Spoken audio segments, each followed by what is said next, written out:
Hello guys, so welcome to my channel. तो भाई आज की वीडियो में अपन करने वाले पार्ट नंबर 10 अपना मिसलेनियस एग्जांपल्स करेंगे, जिसके अंदर statics chapter class 11 maths NCERT से।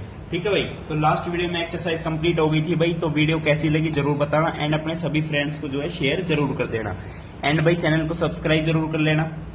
देखो एंड चल रहा है क्लास 11th का, तो ये एंड के चैप्टर्स भी बड़े इंपॉर्टेंट है। तो मिसलेनियस एग्जांपल्स में क्या कह रहे हैं, देखो एग्जांपल नंबर 13 आपके पास। ठीक है, क्या कह रहा है कि variance of 20 observations is 5, each observation is multiplied by 2, then find the new variance of the resulting observations. अब देखो इसके रिजल्ट्स निकल के आ जाएंगे कुछ ना कुछ, कि कभी भी आप ऑब्जर्वेशंस में कुछ मल्टीप्लाई कर दो, कुछ ऐड कर दो, तो वेरिएंस और मीन और इस स्टैंडर्ड डेविएशन के अंदर क्या क्या फर्क पड़ता है, तो वो आज हम चेक करेंगे इस क्वेश्चन में। भाई वेरिएंस 20 ऑब्जर्वेशंस का है 5। अब वेरिएंस होता क्या है बताना, एक्सआई माइनस मीन का square and divided by n, यही तो होगा। समीशन कर दो इसका। ओके, तो ये आपके पास क्या हो गया, वेरिएंस हो गया। ओके भाई, अब कह रहा है 20 ऑब्जर्वेशंस का वेरिएंस है 5। अब मान लो 20 ऑब्जर्वेशंस आपकी x1 x2 x3 कहां तक चल रही है, x20 तक चल रही है। कोई दिक्कत नहीं। ठीक है, अब कह रहा है each observation is multiplied by 2, हर एक ऑब्जर्वेशन को 2 से मल्टीप्लाई कर दिया, यानी न्यू ऑब्जर्वेशंस क्या बनेगी, ये तो होगी ओल्ड। अब न्यू ऑब्जर्वेशंस क्या बनेगी, 2x1 2x2 2x3 और अप टू कहां तक चल रहा है, 2x20 तक। अब जो न्यू ऑब्जर्वेशंस है इनका मीन जब निकालेंगे तो देखो इनका सम करेंगे। मैं न्यू मीन बता रहा हूं, x ये तो मीन है और इसके ऊपर प्राइम लगा दिया, यानी न्यू मीन। इन सब का एडिशन करोगे 2 कॉमन आएगा, अंदर क्या आएगा x1 plus x2 plus up to x20 और डिवाइड में क्या आएगा, x/20 आएगा। और ये चीज क्या है, ये तो पुराने वाला मीन है, तो जो नया मीन है वो क्या हो गया, ट्वाइस है ऑफ पुराने वाला मीन। तो नया मीन निकल चुका। अब नया मीन निकल चुका, अब निकालते हैं variance, new variance. Okay guys, अब जो न्यू वेरिएंस है यानी v प्राइम बोल देता हूं मैं, वो क्या आएगा, समीशन ऑफ n आएगा। नीचे कितने है, वो तो 20 है, तो ये तो सेम रहना है। यहां पे आएगा समीशन ऑफ एक्साइज माइनस जो नया मीन है, नया मीन क्या बन गया 2x बार, उसका होल स्क्वायर आएगा। अब देखो जो ऑब्जर्वेशंस है, न्यू ऑब्जर्वेशंस, वो क्या है 2x1 2x2। जब मान लो सपोज 2x1 लेते हैं, तो 2x1 माइनस 2x बार का होल स्क्वायर। अब जब 2 कॉमन लोगे तो बाहर क्या आएगा, 4 आ जाएगा। स्क्वायर की टर्म है ना, तो 2 कॉमन लेने पे बाहर आ जाएगा 4। अंदर क्या बचेगा, summation of X I minus X bar का whole square divide by N. और ये क्या है, ये पुराने वाला वेरिएंस है, यानी जो नया वाला वेरिएंस है वो क्या बनेगा, 4 टाइम्स द पुराने वाला वेरिएंस। अब देखो हर एक ऑब्जर्वेशन को 2 से मल्टीप्लाई किया था, लेकिन वेरिएंस में क्या फर्क आया कि वेरिएंस बन गया 2 का स्क्वायर टाइम्स, यानी 4 टाइम्स बन गया। तो this is your new variance. आगे समझ में, तो ये हो गया आपका एग्जाम्पल नंबर 13। अब चलते हैं भाई अपने एग्जाम्पल नंबर 14 पे। चलो एग्जाम्पल नंबर 14 में क्या कह रहा है भाई, देखो मीन है 5 ऑब्जर्वेशंस का 4.4 और वेरिएंस है 8.24। कह रहे 3 of the observations are 1 2 and 6, तो अदर 2 ऑब्जर्वेशंस बताओ। ठीक है, कोई दिक्कत नहीं है भाई। टोटल 5 ऑब्जर्वेशंस हैं, जिनमें से 3 तो बता दी, 1 2 6, एक मान लो x1 एक मान लो x2। अब ये दोनों ऑब्जर्वेशंस फाइंड करनी, तो कह रहे मीन, इनका जो मीन है, मीन में क्या है, सम आएगा 6 2 8 1 9, तो 9 plus x1 plus x2 divide by कितने 1 2 3 4 5। तो जो मीन गिवन है वो है 4.4। तो यहां से x1 और x2 में रिलेशन आ गया क्या, x1 plus x2 is equal to 4.4 की मल्टीप्लाई कर दो 5 से, तो ये कितनी आएगी 22 और ये 9 उधर माइनस में चला जाएगा। 22 माइनस 9 कितना होता है 13। हाँ जी, तो x1 plus x2 is equal to 13। This is your first relation between x1 and x2। अब वेरिएंस दे रखा है 8.24 और व्हाट इज वेरिएंस, भाई मीन जो है x बार आपका दे रखा है 4.4, तो वेरिएंस क्या होता है, summation of X I minus X bar का होल स्क्वायर।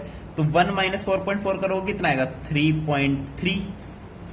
3.4 का होल स्क्वायर करो, प्लस 4.4 में से 2 चले गए कितना आएगा 2.4 का होल स्क्वायर करो, 6 चले गए कितना आएगा 2.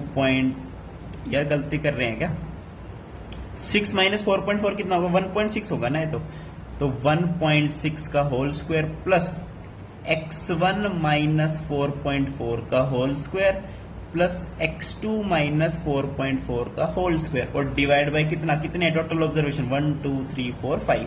तो ये आपका बन गया वेरिएंस और इसकी वैल्यू आपको कितनी दे रखी है, 8.24 दे रखी है इसकी वैल्यू। अब x1 और x2 दो ही तो आपके अननोन है और दो ही आपको इक्वेशन चाहिए, तो एक इक्वेशन ये बन गई, एक इक्वेशन यहां से बन जाएगी। तो बस x1 और x2 फाइंड करना इजी है, सिंपल हो गया है, तो मेथड कैलकुलेशन का ही है। ओके भाई, तो ये हो गया एग्जांपल नंबर 14। अब चलते हैं अपने एग्जांपल नंबर 15 पे। एग्जांपल नंबर 15 में क्या कह रहा है, देखो each of the observation is increased by a, जहां पे ए या तो नेगेटिव है पॉजिटिव है। Okay, show that variance remains unchange. अच्छा, इस बार क्या प्रूव करेंगे, क्या शो करके दिखाएंगे, ठीक है, एक सेकंड। ओके गाइस, तो एग्जांपल नंबर 15 देखो क्या कह रहा है। ऑब्जर्वेशंस आपके पास है x1 x2 x3 up to xn है ना, हाँ जी। अब जब न्यू ऑब्जर्वेशंस लिखी ना, न्यू, ये तो ओल्ड होगी, न्यू में क्या किया, हर एक ऑब्जर्वेशन को इंक्रीज कर दिया बाय ए, यानी a plus x1 first observation, a plus x2 second, ऐसे चलते चलते a प्लस xn आ गई। अब ये कह रहा है कि प्रूव करके दिखाओ कि जो वेरिएंस है वो रिमेन अनचेंज रहेगा। तो पहले तो ओल्ड वाले में जो मीन है वो कितना है, इन सभी का सम और डिवाइड बाय n। तो पहले तो न्यू मीन निकाल लेंगे, यहां से x बार प्राइम निकालेंगे। अब इनका सम करो सबका, तो a कितनी बार आ गया, n टाइम्स आ गया, तो इसे लिख दू na plus x1 x2 upon में x प्लस n, इन सभी का सम करना है भाई और कुछ नहीं करना। ओके, a तो n टाइम्स आ गया और ये आ गया, और डिवाइड बाय क्या करना है, n नहीं करना है। तो यहां से आएगा a प्लस, और ये क्या बनेगा, मीन बन जाएगा पुराने वाला a प्लस x बार, यानी जो न्यू मीन है वो क्या है, a प्लस x बार। तो ये भी पता चल गया आज कि जब ऑब्जर्वेशंस में a ऐड कर देंगे सब में, तो मीन में भी क्या है, a ऐड हो जाएगा बस, और ये बन जाएगा न्यू मीन। अब बात करते हैं वेरिएंस की। जब वेरिएंस निकालते हैं ना, v प्राइम न्यू वाला वेरिएंस, तो देखो क्या आएगा, उसमें n तो आता ही आता है, summation xi minus new mean. New mean कितना है, a प्लस एक्स बार है, ठीक है, a प्लस एक्स बार, और फिर भार है उसका होल स्क्वायर।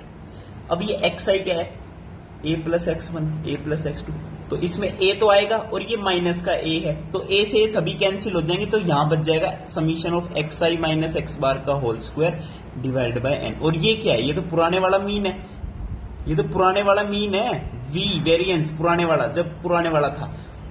इसका मतलब क्या है कि जब a इंक्रीज कर दिया हर एक ऑब्जर्वेशंस में, तो वेरिएंस रिमेन्स अनचेंज्ड। यही आपको क्या है इसके अंदर शो करके दिखाना था। ये हो गया आपका एग्जांपल नंबर कौन सा, 15। अब चले आगे, चलो एग्जांपल नंबर 16 देखते हैं। लास्ट एग्जांपल आपका मिसलेनियस एग्जांपल। इसमें क्या कह रहे हैं, देखो the mean and standard deviation of 100 observations were calculated as 40 and 5.1। ये है mean and standard deviation. Okay, by a student who took by mistake 50 instead of 40 for one observation. अच्छा, ये निकालने के बाद पता चल रहा है कि उसने है ना 50 ले लिया, 40 की जगह 40 लेना चाहिए था, लेकिन 50 ले लिया उसने, कोई बात नहीं। तो अब हमें बताना है correct mean and standard deviation. Okay, मान लो कुछ भी ऑब्जर्वेशन है, x1 है x2 है, और देखो इसमें कह रहा है 100 ऑब्जर्वेशन है, तो मान लो सारे 100 है, ये 100 तक, और यहां पे बीच में कहीं 50 भी था। तो इन सभी का जो सम है, इन सभी का जो सम है एंड डिवाइड बाय 100, यानी ये मीन हो गया। तो मीन इसका कितना गिवन है भाई, मीन इसका गिवन है 40। तो यहां से मैं बोल सकता हूं कि सभी ऑब्जर्वेशंस का जो सम है वो कितना है, 4000 है। इसके अंदर 50 है, समझना बात को, 50 है, बाद में 50 की जगह 40 लेना है। अब देखो 50 की जगह 40 लेना था, इट मींस जो सम है उसके अंदर 50 की जगह 40 लोगे, यानी 10 कम कर रहे हो, तो 4000 में 10 कम कर दो, तो न्यू सम कितना बन जाएगा, new sum of this observation कितना बनेगा, 3990। टोटल ऑब्जर्वेशन कितनी है, 100 है। तो जो न्यू मीन आएगा एक्स बार का प्राइम, वो इसको डिवाइड कर दो 100 से, तो ये आ जाएगा 39.90। तो ये बन जाएगा आपका न्यू मीन। तो ये तो न्यू मीन है। अब बात क्या करनी है, नए स्टैंडर्ड डेविएशन की। तो पहले वेरिएंस निकाल लेते हैं, उसके बाद स्टैंडर्ड डेविएशन निकाल लेंगे, कोई दिक्कत वाली बात नहीं है। अब वेरिएंस में क्या था, summation of xi minus mean का whole square divide by n। अब जो न्यू वेरिएंस है, अब देखो न्यू वेरिएंस है, बहुत बढ़िया बात है। तो उसके अंदर क्या आएगा, पहली बात तो जो मीन है वो चेंज हो गया, जो मीन है वो चेंज हो गया नहीं हो गया, ये बताओ मेरे को। हो गया सर, बिल्कुल हो गया। अब देखो xi माइनस एक्स बार का होल स्क्वायर करना है, वेरी गुड। अब मान लो x1 माइनस मीन का होल स्क्वायर, न्यू मीन कितना है, ये है। अब देखो मीन आपको पता है, बहुत बढ़िया बात है, मीन आपको पता है, बहुत अच्छी बात है। अब यहाँ पे स्टैंडर्ड डेविएशन हमें निकालना है। Okay okay, we will calculate the standard deviations. Okay, हाँ जी। तो ये वाला जो फॉर्मूला है ना भाई, इसको आपने ओपन किया था कभी, खोला है कभी आपने, खोला होगा सिस्टम तो जरूर। तो जो स्टैंडर्ड डेविएशन होता है सिग्मा, वो क्या होता है, 1/n समीशन xi का whole square minus 1/n square summation of xi, यानी इसका स्क्वायर होता है मीन का स्क्वायर। यानी इस चीज को जब ओपन करते हैं तो ये इसके अंदर निकल के आती है। अब ये स्टैंडर्ड डेविएशन है तो इसका बाहर रूट भी होगा। अब समीशन ऑफ xi स्क्वायर आपको पता है, हर एक टर्म का स्क्वायर स्क्वायर लिखते जाओगे, बस 50 की जगह 40 ले लिया तो 50 का स्क्वायर की जगह क्या आएगा, 40 का स्क्वायर आएगा। और ये क्या है, नया मीन है। नया मीन का जो स्क्वायर है वो आपको पता ही है कितना होता है, पता है या नहीं पता, ये बता दो। तो बस इसके अंदर भाई आप पुट करना है एंड अपना कैलकुलेट करना है। देखो कैलकुलेशन ही कैलकुलेशन है, तो गलती कभी नहीं करनी है आपको। फॉर्मूलाज आपको सारे पता होना चाहिए। तो ये आपके मिसलेनियस एग्जांपल्स थे। वीडियो देखने के लिए धन्यवाद, थैंक यू, नमस्कार।